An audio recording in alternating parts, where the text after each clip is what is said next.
Our speaker tonight, Dan Kile, has been an ardent field collector of minerals, along with his wife Dianne, for nearly 54 years, mostly in Colorado. In addition to field collecting activities, he has taught optical mineralogy for more than 25 years at several venues, including the Colorado School of Mines, the Hooke College of Applied Sciences in Chicago, and the U.S. Geological Survey in Denver. He is a co-author of numerous articles pertaining to environmental and mineralogical sciences, as well as author of a monograph on the Petrographic Microscope, published by the Mineralogical Record. He was additionally a co-author of the update to Ed Eckels' Minerals of Colorado. His articles in Rocks and Minerals magazine include those on Thunder Bay Amethyst in 1984, Colorado Quartz in 1991, Del Norte Thunder Eggs in 2002, Utah Geodes in 2015, and Mineralogy of the Amethyst Mines in the Thunder Bay area in 2019. He is retired from the U.S. Geological Survey, where his last position as a research geochemist entailed studies on crystal growth mechanisms and the mineralogy of clay minerals. Dan. Okay, everybody can hear me? Yeah. That's a yes. Just being curious, how many people do we have for this meeting? We have 20. 20, okay. It's a good turnout. Okay, we're going to talk about collecting. Normally, if I'm in a live audience, I can ask if anybody's been to Thunder Bay and done any collecting up there, but I don't know how I'd find out with this right at the moment.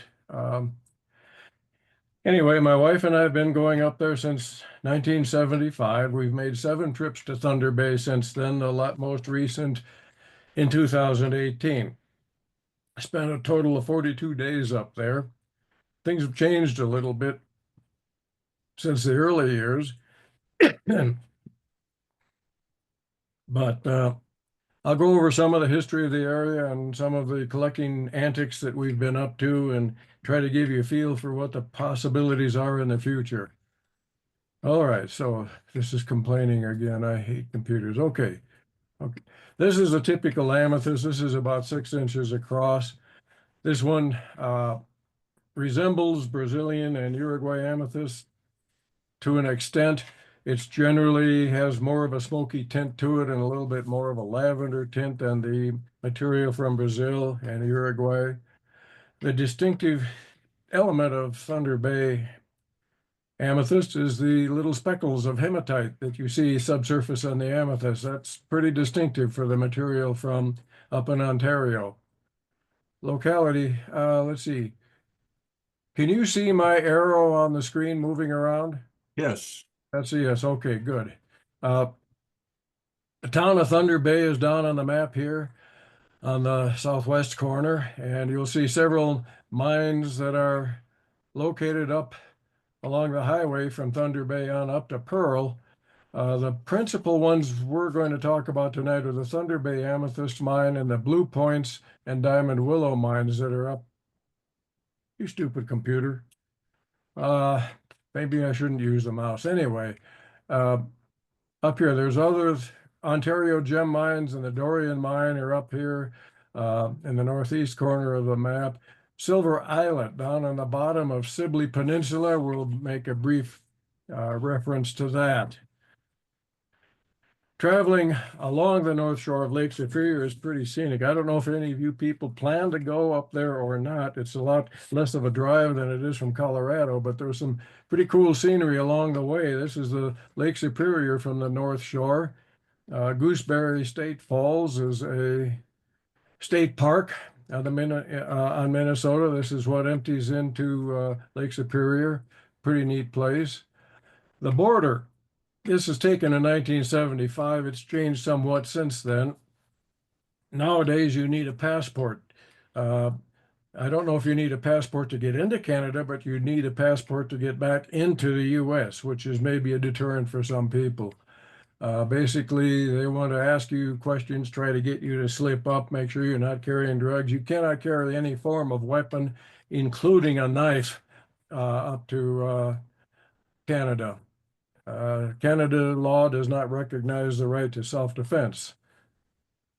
Once you're up in the town of Thunder Bay, there's some interesting things. This is This is the fort up on near the Kaministiquia River, and this is a reconstruction of an 1850s fur trading post. And this is they've done a pretty good job of reconstructing the entire thing. This is Fort William, by the way, and I always visit the blacksmith shop. You can watch them making tools and things. Uh, North shore of Thunder Bay. This is Amethyst Harbor. Uh, I'm sorry, yeah, up out of the town of Thunder Bay, kind of a scenic place, and you can see the off and on intermittent rain in the distance, and you get used to that when you're digging up there. This is the Silver Islet mine. This is one I showed you on the south shore of the Sibley Peninsula. And this is a very famous mine that they basically went to heroics in order to mine the silver, which was all completely below the water level of Lake Superior. They had quite a problem dewatering it, and they would build up these reinforcements along the shoreline, and the storms in November would come and tear them down again. It's pretty challenging mining. Rarely do you see wire silver for sale. This is one down here. This is silver in rhodochrosite from the Silver Islet mine. This is very similar in a sense to a lot of the stuff in Ontario that's commercially available, except this, unlike the rest of it, this has got rhodochrosite, a slight pink tint to the surrounding matrix. So some interesting things in the area. The mining, amethyst mining has been known since about 1875. And this is just a photograph of amethyst and agates for sale here. It's been known for quite a while. The geology, we're going to keep it simple.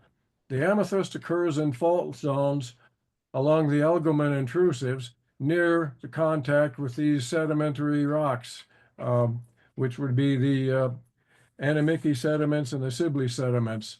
Basically, the mineralization occurs, volcanic activity in late Precambrian provided the fracture zones and the brecciated deposits through which the amethyst was able to crystallize. And this was hosted by the mineralization from the surrounding sediments. The brecciated zones are conspicuous. This is one taken in the Diamond Willow mine where you see a brecciated rock with amethyst veins interstitial between the breccia. This one was taken in the Thunder Bay Amethyst mine sometime later. But again, the rock is totally fractured, broken up, and the amethyst is mineralization is interstitial to that.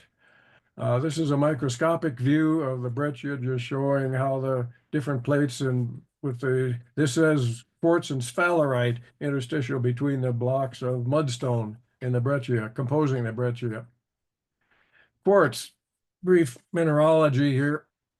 The amethyst from Thunder Bay seldom shows prismatic development. It shows rhombohedral, predominantly rhombohedral development of R and Z faces, as they call it here. Quartz is basically silicon SiO4 tetrahedra that are either right or left-handed spirals, leading to right or left-handed quartz, which you can distinguish based on the location of these crystal faces here on the left or the right of the prism faces. They commonly twin in Brazil law twins, and you get definite sectoring in the twins when you look at it. Sectoring, this is a Uruguay amethyst cross-section perpendicular to the shaft, and this shows you very distinctive sectoring in here. This is a close-up of another one showing alternating citrine and amethystine sections. Now, these are caused by different level of attraction of iron to each of these R and Z faces along the rhombohedral termination. And that's, again, something that is manifest of the electrostatic attractions due to surface free energy available. You get more iron deposited in the yellow sections for the citrine here than you do in the amethyst sections. Amethyst is generally going to be crystallized around 250 degrees or less degrees centigrade. It's a low temperature mineral. And Okay, so this one shows the different sectoring here. And then if you look at this under cross polarized light, you'll see these dark fringes here, and these are overlapping lamellae of the right and left-handed twins in the amethyst crystal, where the thickness of the left and right-handed twin is about equal. There's optical reasons for this. I won't go into it now, but it is entertaining to understand that. Now, some of the quartz besides amethyst is smoky quartz. This is a couple inches across. You get definite smoky quartz, and it occurs as sectors in the amethyst, which can somewhat attenuate the color, dull the color a little bit. As you see here, you've got multiple growth zones of amethyst here, from smoky quartz in the interior to amethyst, and even white quartz on the exterior. And this is again another one. This was in the Thunder Bay Amethyst mine, and one of the walls of the mine, where you see multiple zones of crystallization and multiple episodes of amethyst here. The mines, let me go back here and make sure, yeah. Okay. Two of the principal mines that Dee and I have visited are the Diamond Willow Amethyst Mine and the Blue Points Amethyst Mine. And this is again located out of the town of Pearl. The road leading into the mine is pretty decent. As you can see, it's always wet up there. This is an aerial photograph. The Diamond Willow Mine is here.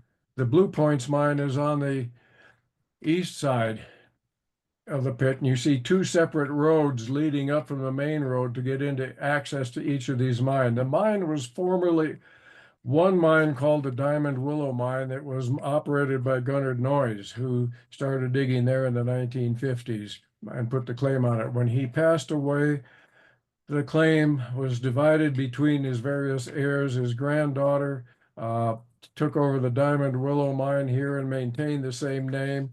The other side of the family took over this side of the mine, and it was sold to Lyndon Swanson, who operated it up until a few years ago, and he named it the Blue Points Mine.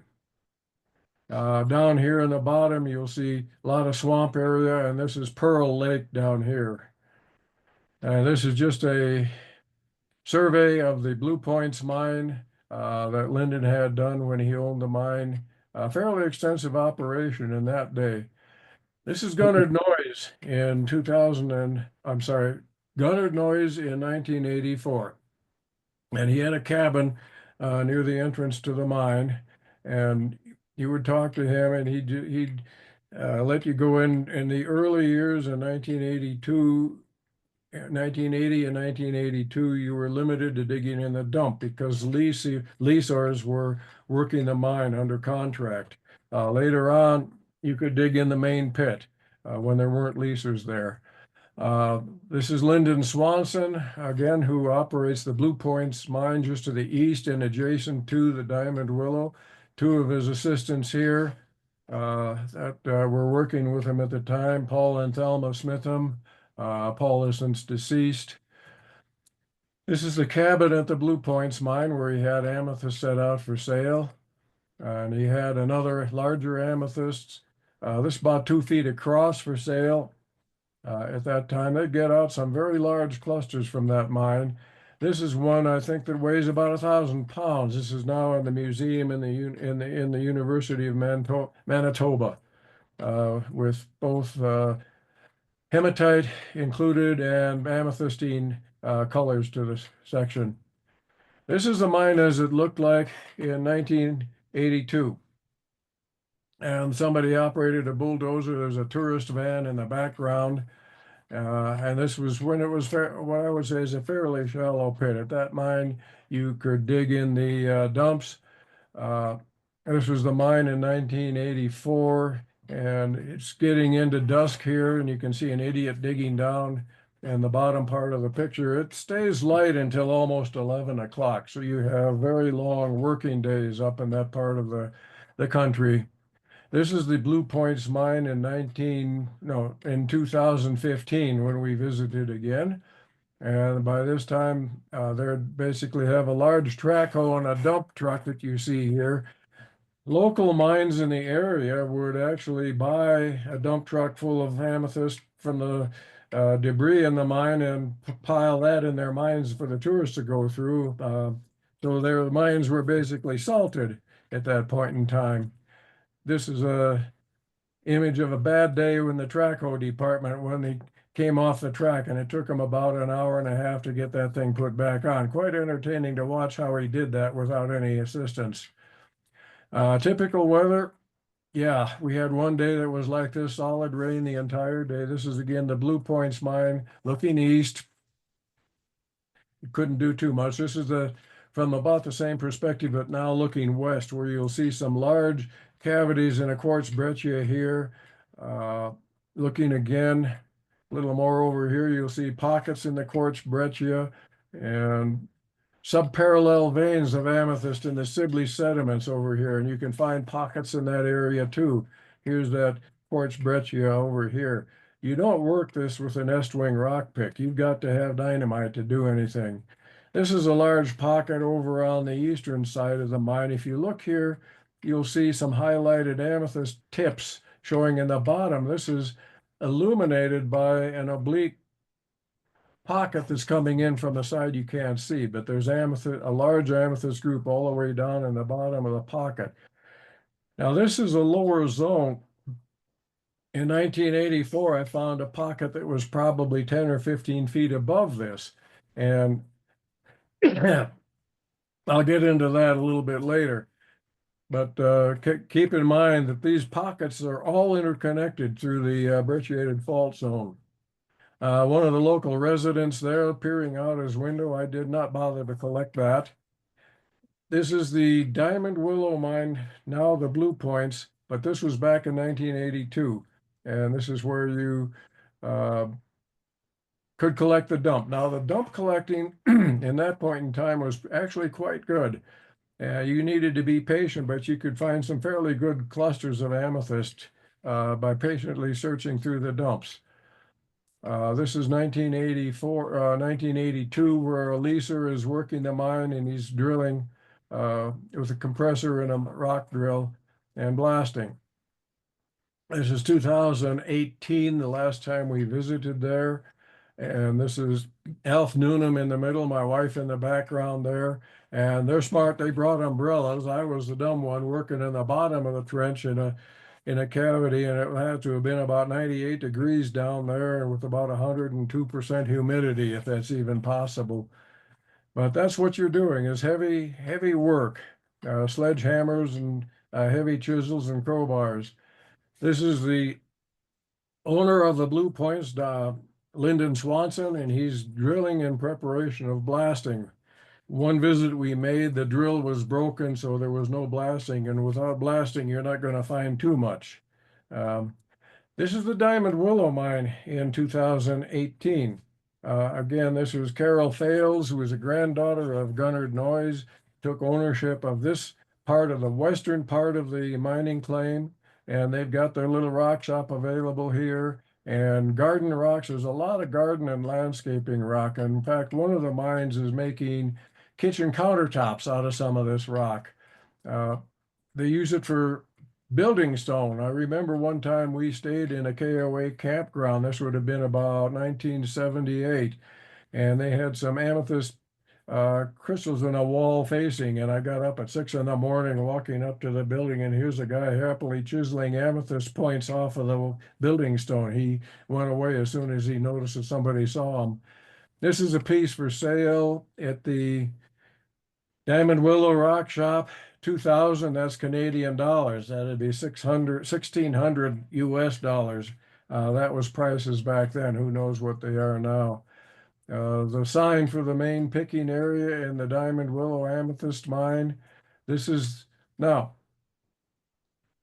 part is the Diamond Willow mine up to this barricade here, and down here is now the Blue Points mine going here and yonder. So those mines, they mine right up to the border on each side of the claim. And both mines have been productive. Here's some cavities that they were working in the Diamond Willow mine at the time we were there. The Diamond Willow mine allows only dump collecting, which I think is pretty sparse at this point. Back in 1982, it was pretty good. Right now, I suspect it's pretty sparse. I think the dump collecting in the Blue Points mine is better, but you have to be extremely patient nowadays.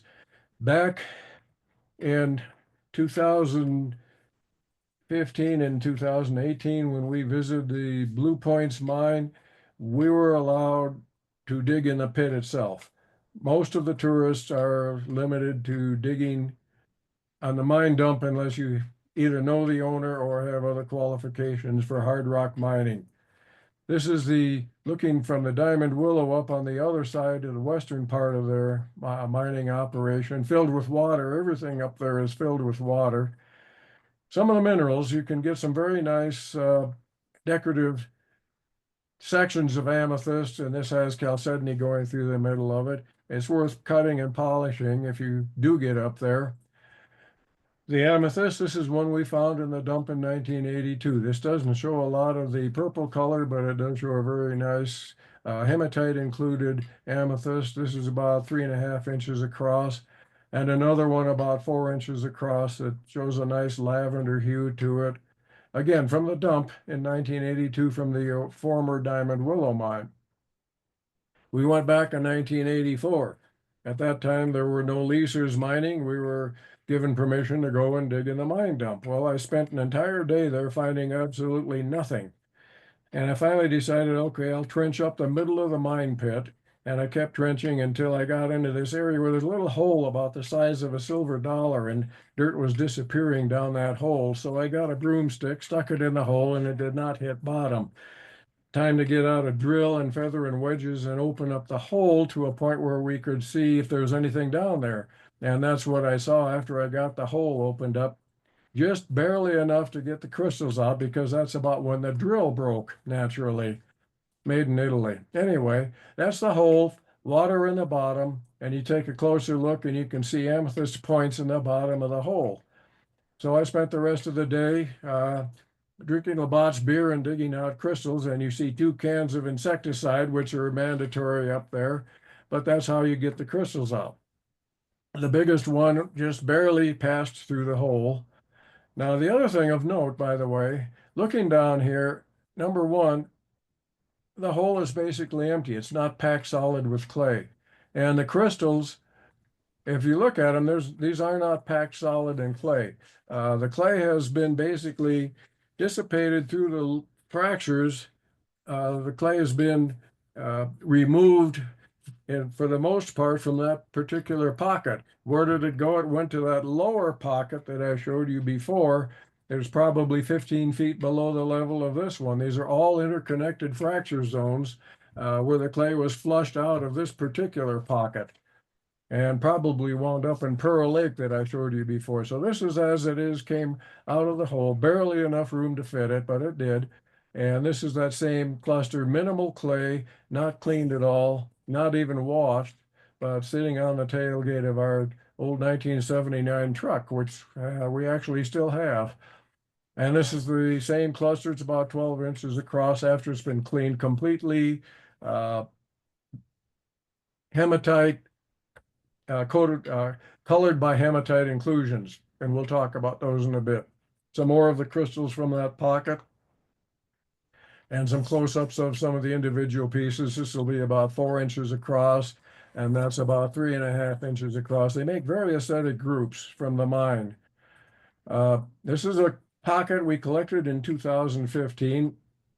Hadn't done too much blasting there, but this was just, this whole area in here was a pocket, and I collected several clay balls. This was tightly packed with clay. I got one clay ball roughly fist size. I didn't know what it was. It could have been garbage for all I knew, but I just packed the whole clay ball and everything and had no idea what it was until I got home, and I wound up with about a 4.5-inch amethyst group completely covered by the clay. Sort of made the trip. And this is another one in 2018. Amethyst is about 4 inches across. This is one of my favorite ones from the 2018 trip. This was on the ceiling of a pocket that was pretty solid, and I was able to get that off. It had not fallen from the ceiling, hence there's no damage to this. Almost all of the crystals that you get out of the Thunder Bay area were formed, and then later tectonic activity, they collapsed into the bottom of the pocket, and most of them show a fair bit of damage, minor to moderate damage where they landed on the bottom. This is one collected by up in the Diamond Willow mine. This is one that was bought by one of the commercial collectors that travel up here. This came from the Diamond Willow mine. It looks to me like one of the best pieces I've seen from up there in a long time, with a brilliant purple color. So you get colors ranging from bright red to screaming purple from the mine, and everything in between. That's what makes, to me, the area fascinating, because of the huge range of color you get, a lot of them which you don't find in other worldwide localities. This is one collected by Mr. Noonan in 2019, about a foot across. This is a year after we were there. Now, looking at the hematite inclusions, people have called it informally hematite without really analyzing it. And later on, they simply referred to them as iron oxide inclusions because it could be hematite, it could have been goethite, it could have been lepidocrosite, it could have been an alteration of hematite, an amorphous alteration. Nobody had really looked at it. The inclusions always seem to abruptly end at the surface of the crystal in these roughly hemispherical forms with a distinctly concentric growth pattern to them. They're kind of fascinating. You get some that look like frisbees, some that are complete spherulites, showing again a little bit of both. Subsurface are the darker spherulites that are 360-degree spheres, and on the surface, ones are only hemispheres where the top half is gone, and you can see the concentric form. When you have an extremely dense intergrowth of submicroscopic spherulites, you get the brighter colors, and you don't get the spherulitic image under a microscope at all. I decided to take a look at these and find out what the spherulites were. This is a transmitted light photomicrograph of some spherulites. These were carefully ground down to expose the surface of these spheres on the surface, expose the spherulites on the surface of this cross section so that we could look at it through Raman spectroscopy. Raman spectroscopy is basically, in simple terms, you blast it with laser light and see what bounces back, and you measure that with a detector.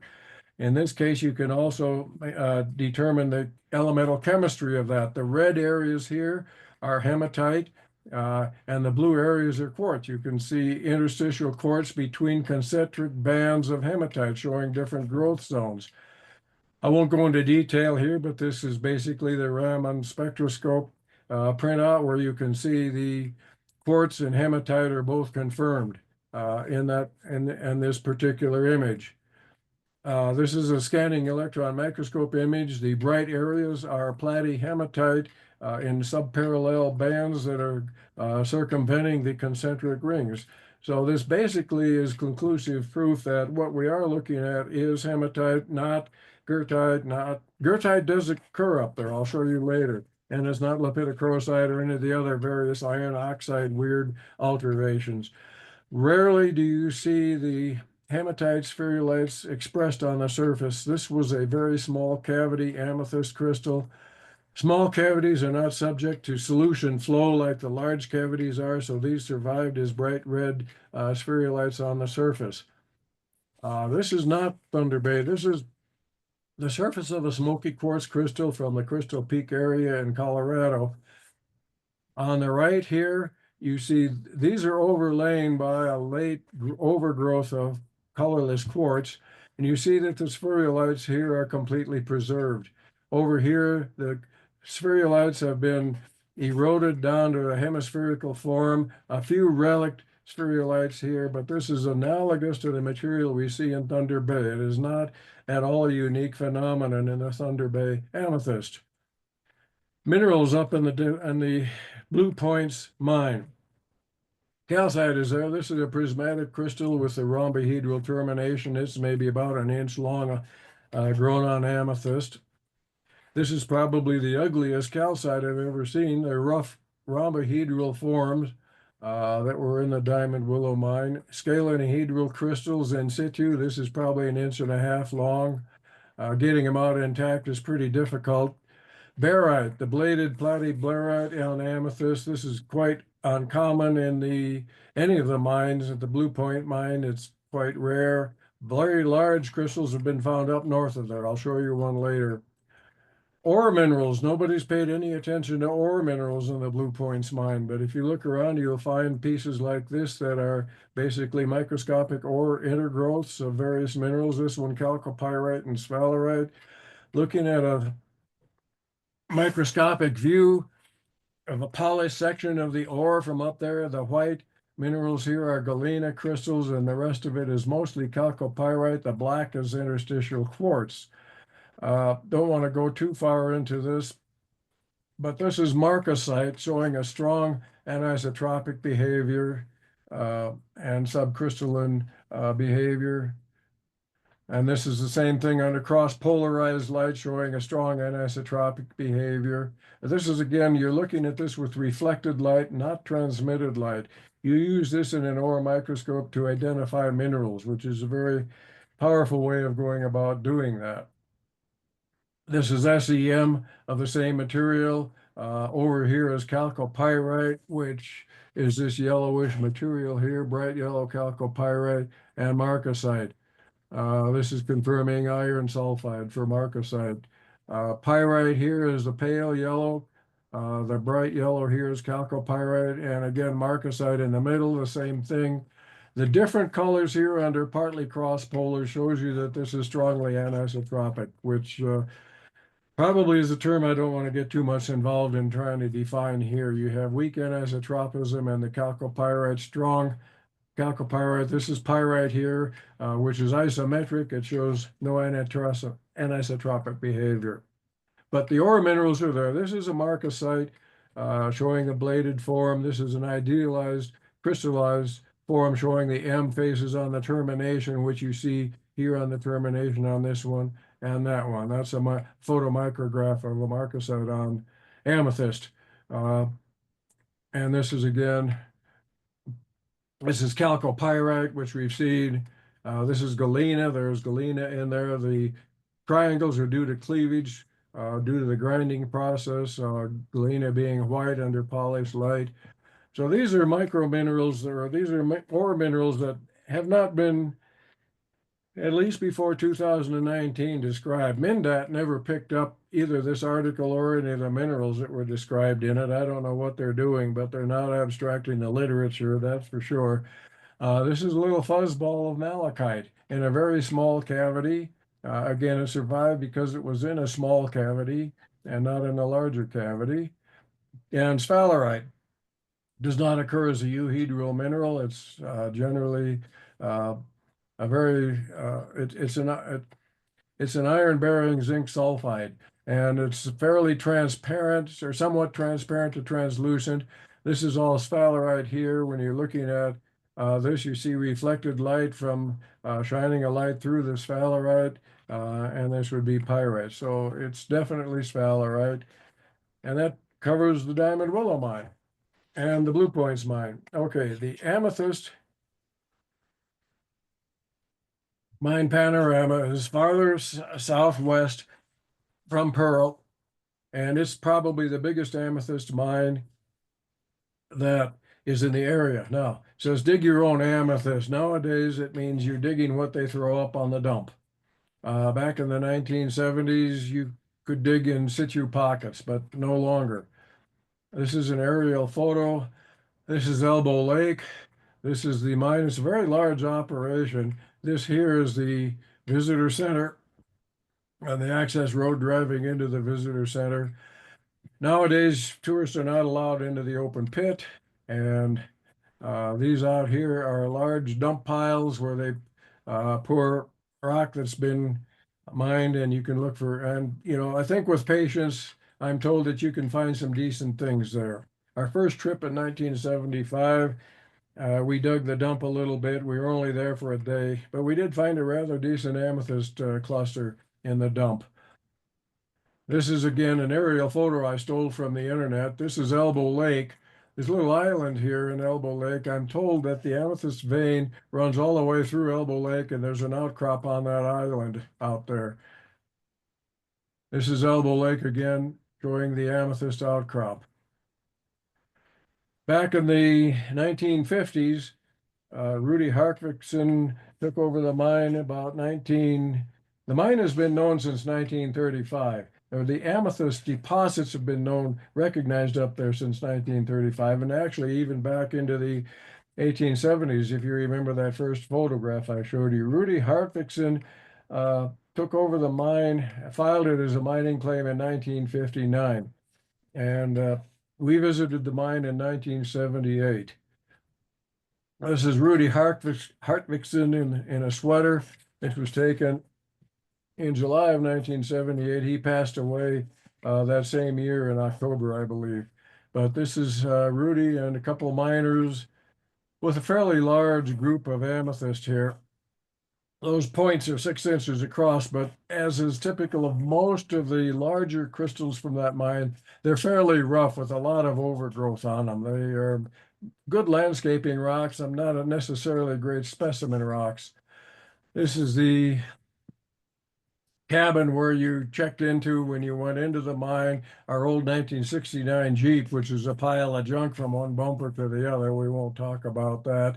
This is the open pit in 1978. They're operating with a bulldozer at that time. In the pit, you can see numerous amethyst veins and crystals in here. And at that time, there were some exposed crystal points in the mine. You can see our old camera lens cap there. Their mining operation was to do blasting and then flushing the pocket or flushing the blasted zone with a hydraulic monitor, high pressure. And I think they tended to overdo on the dynamite. Every cabin in the area was pockmarked with holes in the roof on account of rocks flying out of the open pit. But they did expose groups, and this is much like the last one I showed you. These are large 6-inch across points that are fairly rough, but still pretty decent grade of specimen. I'm told that large pockets up there are found only every 2 to 3 years, so they're not common to find them that large.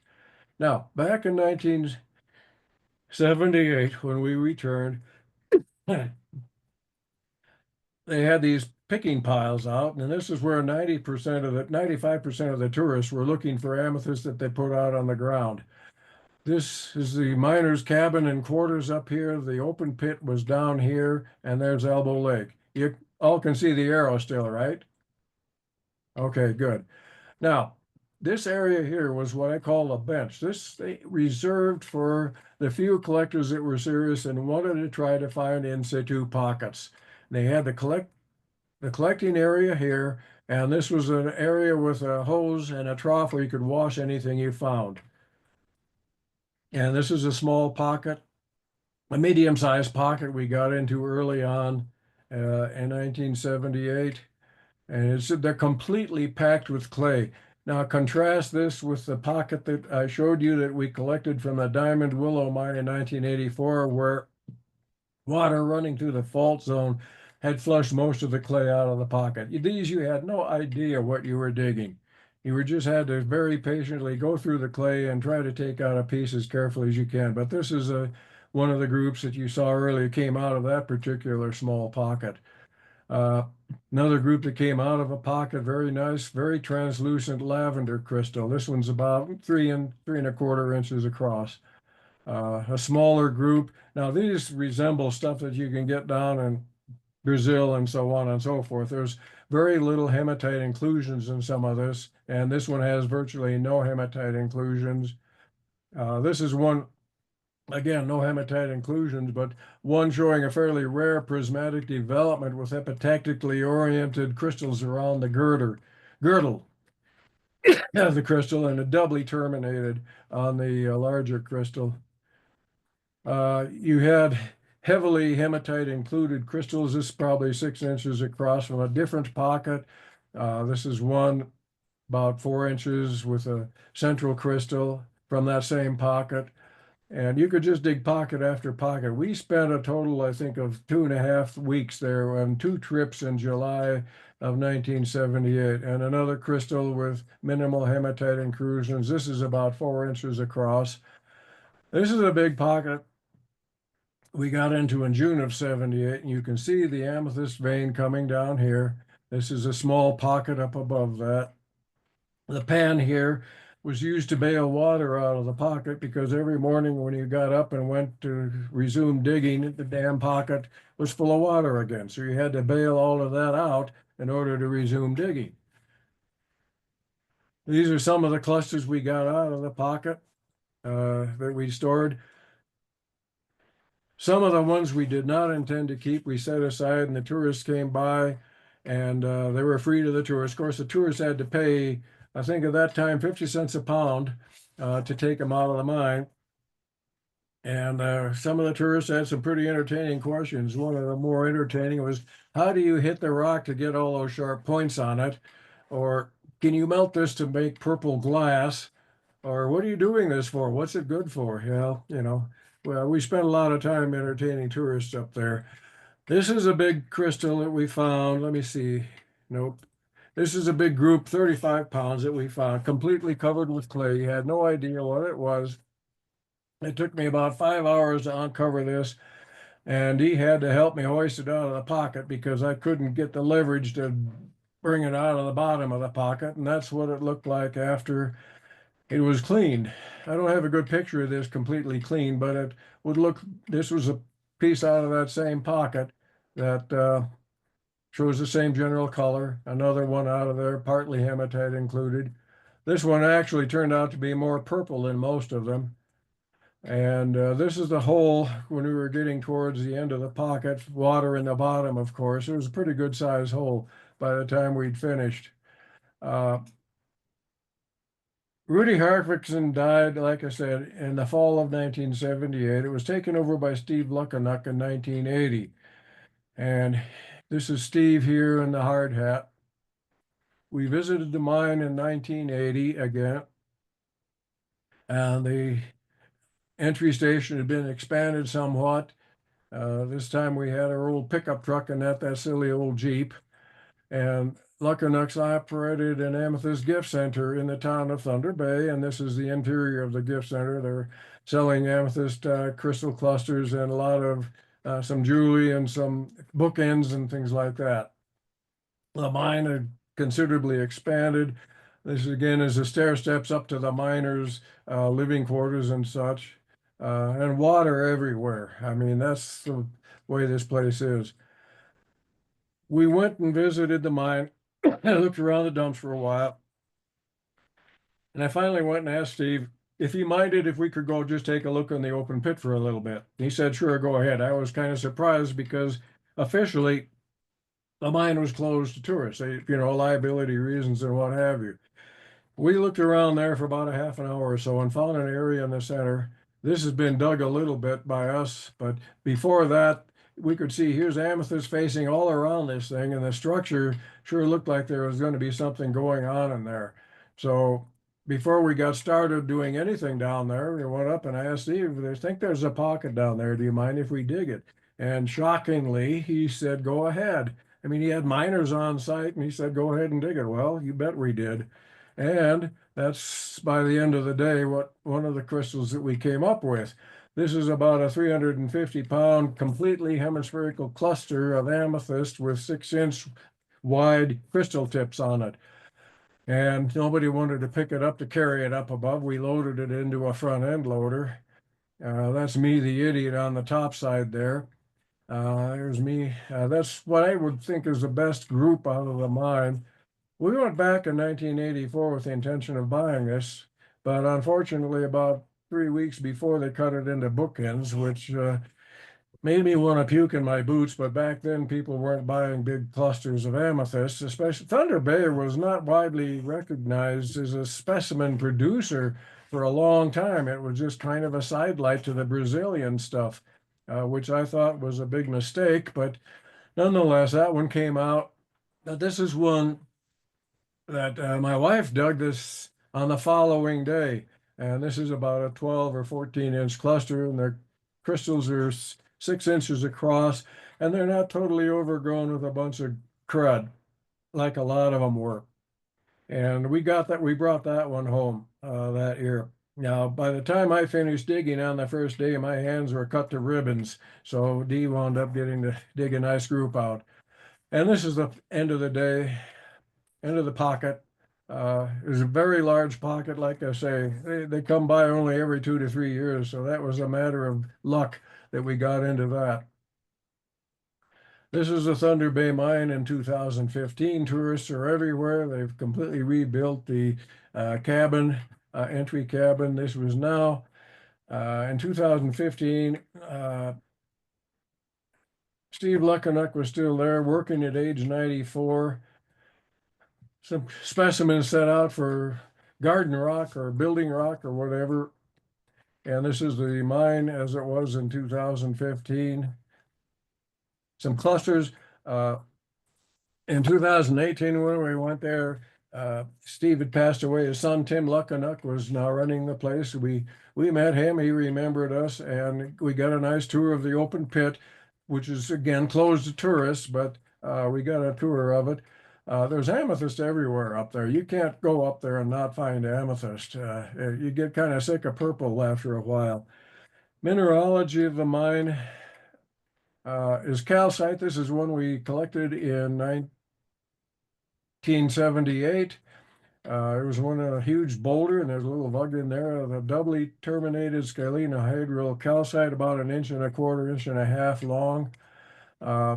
This is a chalcopyrite crystal, the only sulfide that I remember finding that, well, only one of sulfides are rare up there. They were not too uncommon in the Diamond Willow Blue Points mines, but this is chalcopyrite.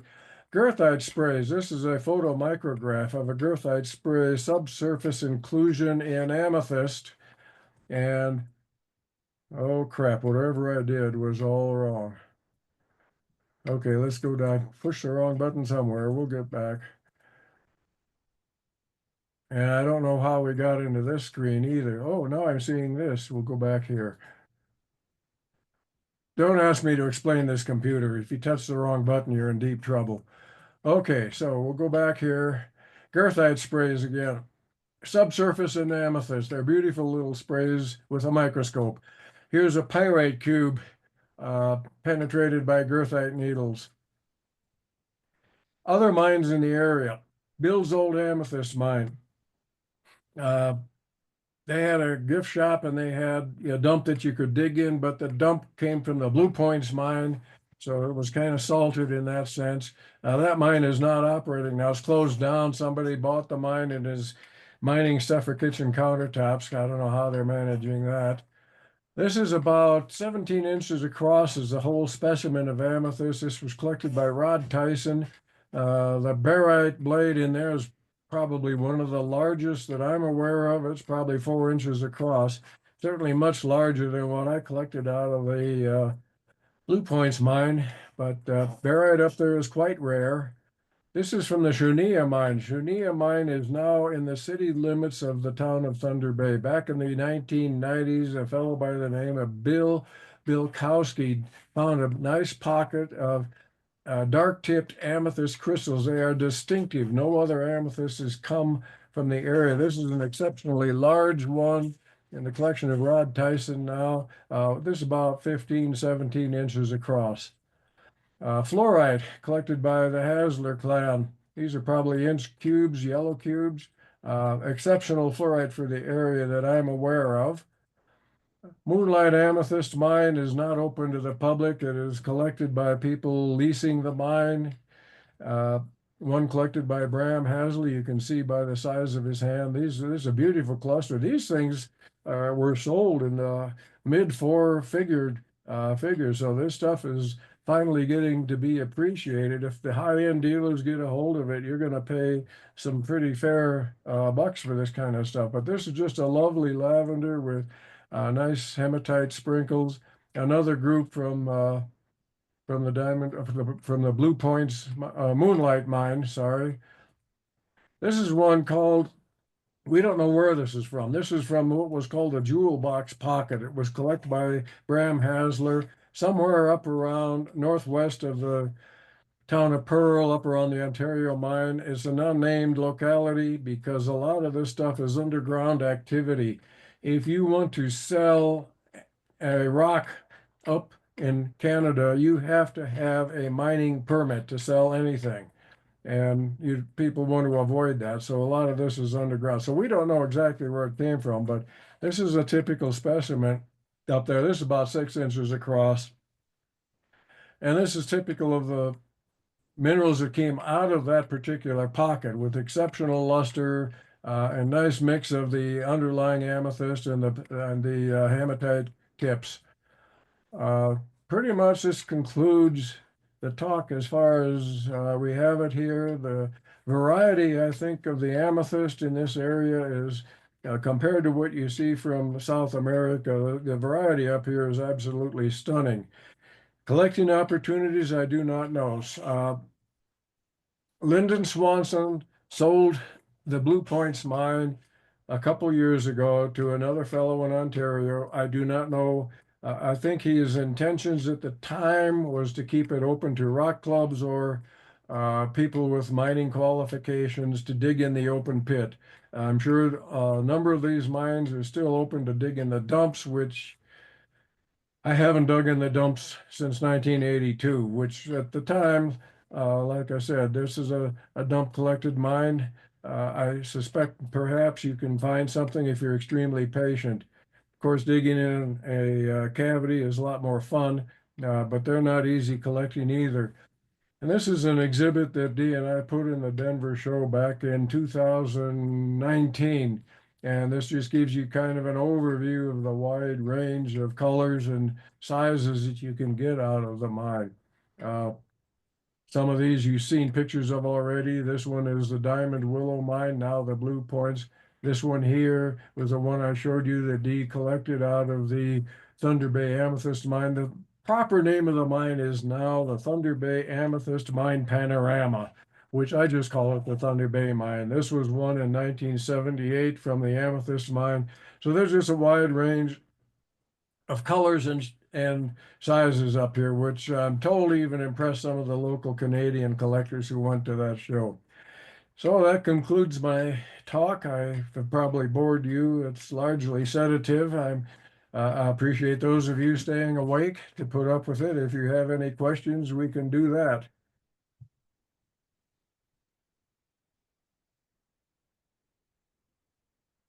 Anyone have any questions for Dan? How I'm how all asleep. how packed is your house with crystals? Yeah, it's pretty packed. After 54 years, they're everywhere. I bet. Really interesting presentation. Thank you so much. I appreciate your comment. It was fascinating. What is the time of year span that you would recommend going up there? Well, we used to go in June and July because my wife, being a school teacher, had only summers off. So middle of June to middle of August. And so we got up there most of the time in the middle of black fly season, mosquito season, horsefly season, wood tick season, and every other damn thing that flies, crawls, bites. It was amazing. It was just the mosquitoes up there were just amazing. Are they? Sorry about that. Well, I'd like to relate my experience in going up there. Hmm. I was very fortunate to go with a friend, Dave Damish, when we were, well, I think he was 18, I was 20, and he drove his little Volkswagen Bug. And we went to the Thunder Bay mine, and they were mining in one end, and we were in another end where someone had dug about a 6-foot pocket down, and it was only about 5 feet wide, so only one of us could work in it at a time. We deepened it another 1.5 feet, so it was about 7.5 feet deep, and it was filled with that white slippery clay because it was wet, like you said. And our total take was one piece that was about 30 inches across with about 5-inch wide crystals that were covered with the hematite. And then we had another 150 pounds. We worked there about 3 days.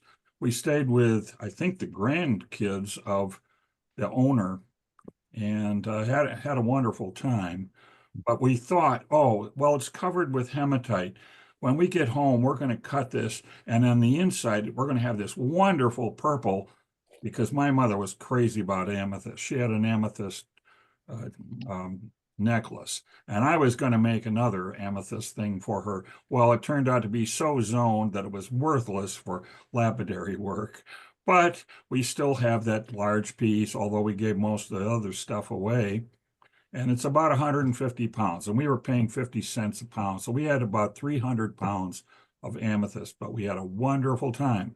Now, I've been up to Canada many times, and on my way back, when you cross into Illinois, there's that gas station that sells everything.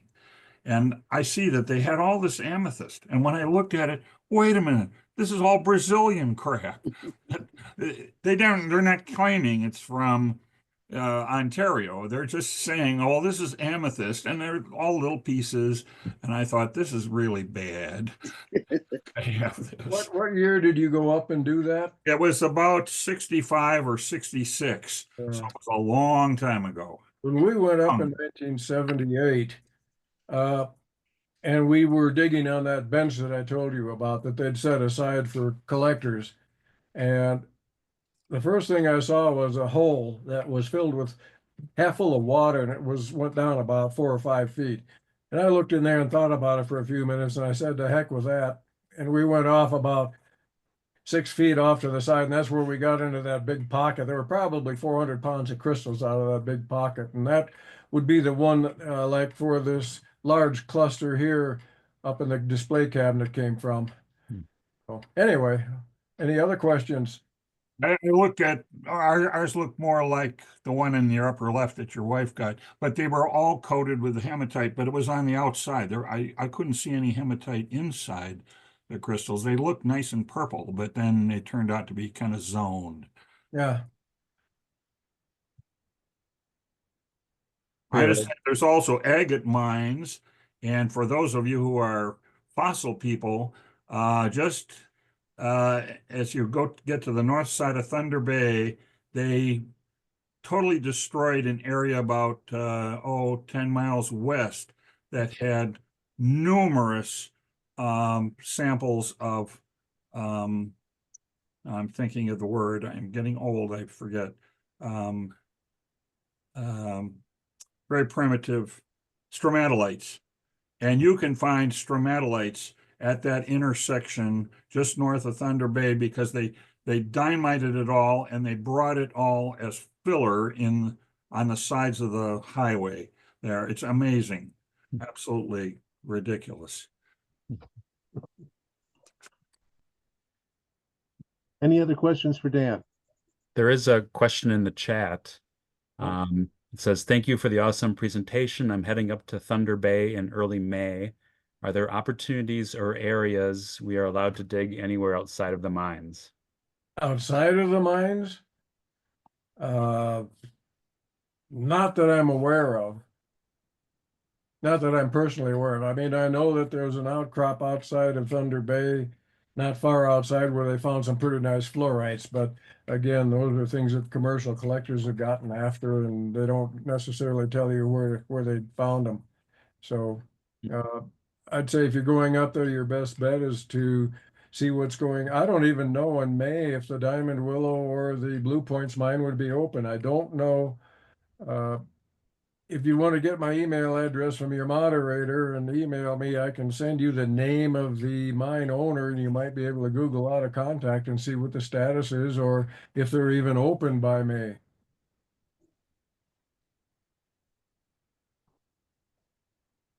So there's no problem bringing back material across the border? I'm sorry? There's no problem bringing material back across the border? Oh, no. We have never had a problem. The first trip we came back in 1978, we put a lot of the smaller things in egg cartons. And we had a couple dozen egg cartons on a shelf in the bed of our pickup that were visible. And of course, they wondered what the hell we were doing importing eggs into the U.S.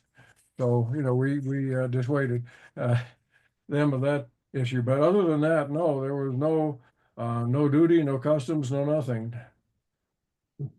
Just remember to bring your passport. And I did find on Facebook the Blue Point Amethyst Mine, and a post from them on September 27th, 2024 that says our last day open is September 30th, and we'll see you when the season opens on June 1st of 2025. So maybe they're not open in May. I would definitely call ahead, Yeah. I think they can have snow up until middle or end of May even. Sure. It's kind of like Colorado. You never know when it's going to snow. Right.